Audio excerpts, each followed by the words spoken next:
ನಮಸ್ಕಾರ ಸ್ನೇಹಿತರೆ, ಎಲ್ಲ ಹೇಗಿದ್ದೀರಾ? ಚೆನ್ನಾಗಿದ್ದೀರಾ ಅಂತ ಭಾವಿಸ್ತೇನೆ. ನಾನು ಇಂಡೋರ್ ಪ್ಲ್ಯಾಂಟ್ ಆಗಿ ಬೆಳೆಯುವಂತಹ ಒಂದು ಗಿಡವನ್ನು ತೋರಿಸ್ತಿದ್ದೇನೆ. ಇದು ಫಿಲೋಡೆಂಡ್ರಾನ್ ಸೆಲೋನ್ ಅಂತ ಇದರ ಹೆಸರು.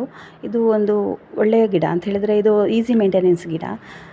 ಇದಕ್ಕೆ ಹೆಚ್ಚು ಏನು ಕೇರ್ ತಗೊಳ್ಬೇಕಂತಿಲ್ಲ. ಆಲ್ಮೋಸ್ಟ್ ನಂತರ ಇರುವ ಎಲ್ಲ ಗಿಡಗಳು ಸಹ ಇಂಡೋರ್ ಪ್ಲ್ಯಾಂಟ್ಸ್ ಅಷ್ಟೇ. ತುಂಬ ಈಸಿ ಮೇಂಟೆನೆನ್ಸ್ ಹಾಗೂ ಈಸಿ ಗ್ರೋವಿಂಗ್ ಗಿಡ ಆಗಿರ್ತದೆ.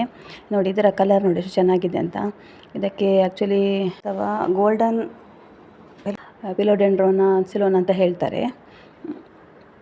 ಇದು ನಾನು ಸಣ್ಣ ಪಾಟಲ್ಲಿ ಒಂದು ನೆಟ್ಟಿದ್ದೇನೆ ಹಾಗೂ ಸ್ವಲ್ಪ ದೊಡ್ಡ ಬಾಟಲಿ ಸಹ ಒಂದನ್ನು ನೆಟ್ಟಿದ್ದೇನೆ. ಅದಕ್ಕೆ ನಾನು ಮೋಸ್ಟಿಕ್ಕನ್ನು ಯೂಸ್ ಮಾಡಿದ್ದೇನೆ. ಮೋಸ್ಟಿಕ್ ಯೂಸ್ ಮಾಡೋದ್ರಿಂದ ಗಿಡ ಅದು ಚೆನ್ನಾಗಿ ಹಬ್ಬಿ ಬೆಳೀಲಿಕ್ಕೆ ಸಹಾಯ ಆಗ್ತದೆ. ಈ ಗಿಡವನ್ನು ಸಹ ಮನಿ ಪ್ಲ್ಯಾಂಟ್ನ ರೀತಿಯೇ ನಾವು ಮೇಂಟೈನ್ ಮಾಡಿ ಬೆಳೆಸ್ಬೋದು. ತುಂಬ ಚೆಂದ ಕಾಣ್ತದೆ. ಒಂದು ಕಾರ್ನರ್ನಲ್ಲಿ ಎಲ್ಲ ಇಟ್ಟರೆ ತುಂಬ ಚೆಂದ ಕಾಣ್ತದೆ ಮನೆಗೆ. ಹಾಗೂ ಇದು ಈಸಿ ಮೇಂಟೆನೆನ್ಸ್. ಇದಕ್ಕೆ ತುಂಬ ಏನು ಕೇರ್ ತಗೊಳ್ಬೇಕಂತ ಏನಿಲ್ಲ. ಆದರೆ ಜಾಸ್ತಿ ನೀರು ಹಾಕಲಿಕ್ಕೆ ಸಹ ಹೋಗಬಾರ್ದು. ಜಾಸ್ತಿ ನೀರು ಹಾಕಿದರೆ ಇದರದು ಗಿಡದ ಸ್ಟೆಮ್ ಇದೆ ಅಲ್ಲ, ಅದು ಕೊಳ್ತು ಹೋಗುವ ಸಾಧ್ಯತೆ ಉಂಟು. ಹಾಗೂ ನಾವು ಈ ಗಿಡಕ್ಕೆ ನೀರು ಹಾಕುವಾಗ ಗಿಡದ ಮೇಲಿಂದ ನೀರು ಹಾಕಬೇಕು. ಯಾಕಂತ ಹೇಳಿದರೆ ಅದು ನಾವು ಮೋಸ ಸ್ಟಿಕ್ಕನ್ನು ಇಟ್ಟಿರ್ತೇವಲ್ಲ, ಅದು ಸ್ವಲ್ಪ ಒದ್ದಾಗಬೇಕು.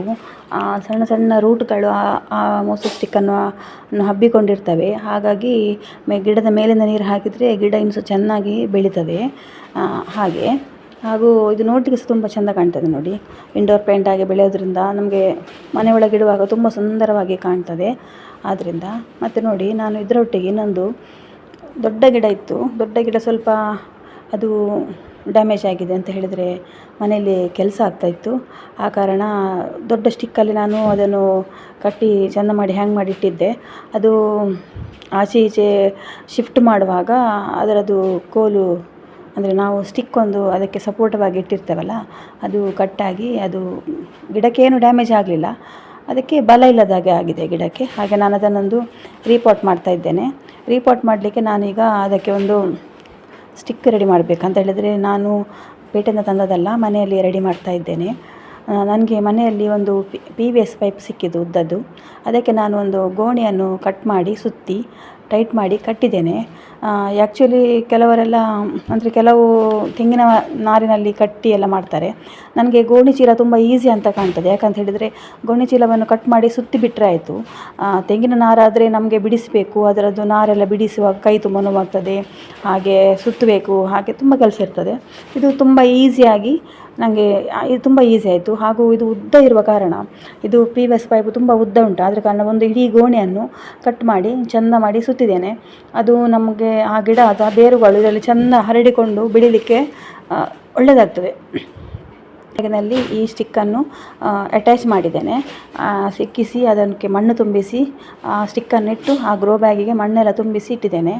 ನೋಡಿ, ತುಂಬಿಸಿ ಇಟ್ಟು ನಾನು ಗಿಡ ನೆಡುವಾಗ ನನ್ನ ಮುದ್ದು ಅಮ್ಮ ಇದ್ದಾಳಲ್ಲ, ಅವಳು ಓಡಿ ಬರ್ತಾಳೆ.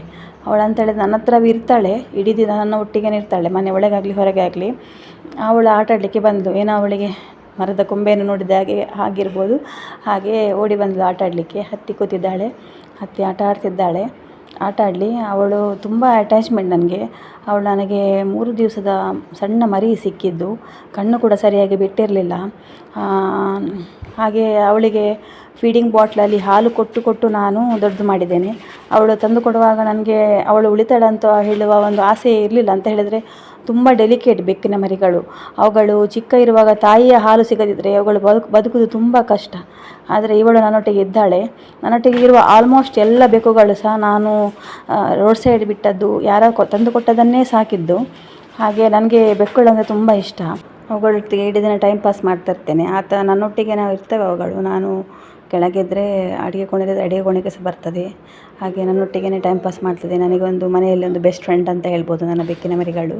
ಹಾಗೆ ನೋಡಿ, ಅವಳು ಆಟ ಆಡ್ತಾ ಇದ್ದಾಳೆ. ಆಟ ಆಡಲಿಕ್ಕೆ ಬಿಡ್ತೇನೆ, ಯಾಕಂತ ಹೇಳಿದರೆ ಅವುಗಳಿಗೆ ಸ್ವಲ್ಪ ಫ್ರೀಡಮ್ ಬೇಕಲ್ವಾ. ಹಾಗೆ ಆಟ ಆಡ್ತಿರ್ತಾರೆ.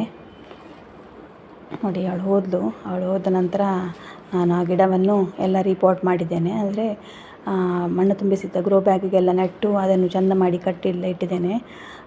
ನೆಕ್ಸ್ಟ್ ನಾನು ಇದರದ್ದು ಕಂಟಿನ್ಯೂ ನಾನು ತೋರಿಸ್ತೇನೆ ಹೇಗೆ ಆಗಿದೆ ಗಿಡ. ನಾವು ಒಂದು ಗೋಣಿ ಚೀಲದಲ್ಲಿ ಮೋಸ ಸ್ಟಿಕ್ ಮಾಡಿ ಅದರಲ್ಲಿ ಗಿಡ ನೆಟ್ಟ ನಂತರ ಅದರದ್ದು ಗ್ರೋತ್ ಹೇಗಿದೆ ಅಂತ ನಾನು ನೆಕ್ಸ್ಟ್ ನಿಮಗೆ ಯಾವತ್ತು ಏನು 1 ತಿಂಗಳು ಬಿಟ್ಟ ನಂತರ ಆದರೂ ಇದರದೊಂದು ಅಪ್ಡೇಟ್ ಕೊಡ್ತಾ ಇರ್ತೇನೆ. ಯಾಕಂತ ಹೇಳಿದರೆ ಇದು ಹೇಗೆ ಬೆಳೀತದೆ ಅಂತ ನಿಮಗೆ ತೋರಿಸ್ಬೇಕಲ್ಲ. ಹಾಗಾಗಿ ಇದನ್ನೊಂದು ನಾನು ನೆಕ್ಸ್ಟ್ ವಿಡಿಯೋ ಮಾಡುವಾಗ ಇದರದ್ದು ಫುಲ್ ಡೀಟೇಲ್ಸ್ ನಾನು ನಿಮಗೆ ಕೊಡ್ತೇನೆ. ಆಲ್ರೆಡಿ ಇದು ಏನಿಲ್ಲ, ತುಂಬ ಸುಲಭ. ಮನಿ ಪ್ಲ್ಯಾಂಟ್ನ ಗಿಡದ ರೀತಿಯೇ ನಾವು ಬೆಳೆದ್ರೆ ಆಯಿತು. ಮನಿ ಪ್ಲ್ಯಾಂಟನ್ನು ಹೇಗೆ ನಾವು ಈಸಿಯಾಗಿ ಮೇಂಟೈನ್ ಮಾಡಿ ಬೆಳಿತೇವೆ ಅದೇ ರೀತಿ, ಇದಕ್ಕೆ ಬೇರೆ ಏನು ಅಗತ್ಯ ಇಲ್ಲ. ಹಾಗಾಗಿ ಮತ್ತು ಇದು ನೋಡಲಿಕ್ಕೆ ತುಂಬ ಚೆಂದ ಕಾಣ್ತದೆ ಮನೆ ಒಳಗೆ ಇಡಲಿಕ್ಕೆ ಸಹ. ಸೊ ಫ್ರೆಂಡ್ಸ್, ನನ್ನ ವಿಡಿಯೋವನ್ನು ನೋಡಿ ಸಪೋರ್ಟ್ ಮಾಡಿದ್ದಕ್ಕಾಗಿ ತುಂಬ ಧನ್ಯವಾದಗಳು friends. Thank you so much.